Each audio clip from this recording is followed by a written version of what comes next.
नमस्ते प्रणाम दोस्तों, हमारे यूट्यूब चैनल में आप सभी लोगों का स्वागत है। हम दोनों बहन एक प्यारा सा विवाह गीत गा रहे हैं। आप लोग को जैसा लगे कमेंट बॉक्स में ज़रूर बताइएगा और अपना प्यार दुलार तो भी आज दीजिए। इनका हम जो है हंसाए छोड़ब जो रोज गुस्सा गावती भैया चलत जे हमरे से सुनावत है। बाकी आप लोग सुनिए, प्यारा प्यारा कमेंट कीजिए, गीत को शेयर जरूर कीजिए। आइए।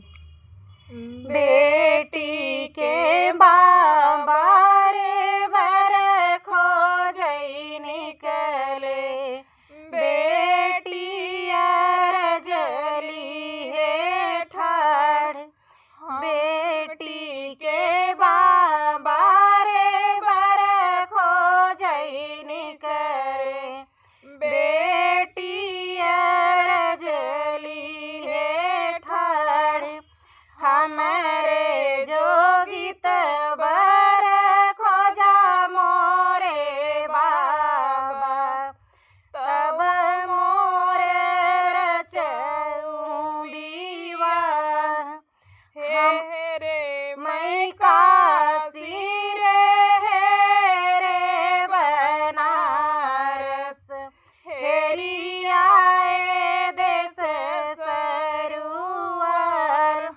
तोहरे जोगित बर नहीं पाए बेटी, अब बेटी रह कुंवार, हेरा तू काशी बाबा हेरा बनारस, हेरी आया देश सरुआर, दुई रे परग बाबा नगर अयोध्या, दुई बर खेलथे कुंवार, ओ तो ही मांगई बेटी हाथी से घोड़ा, 9 लाख तिलक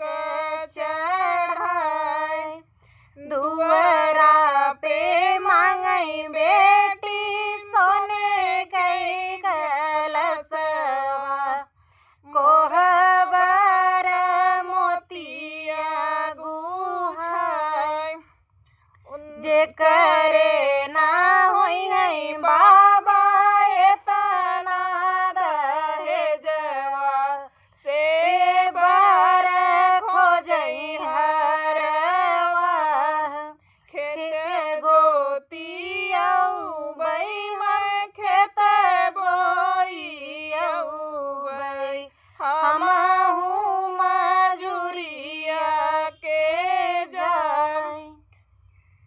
तो फ्रेंड, यह बेटी विवाह गीत आप सभी को कैसा लगा? आप लोग अपनी प्रतिक्रिया जरूर दीजिए।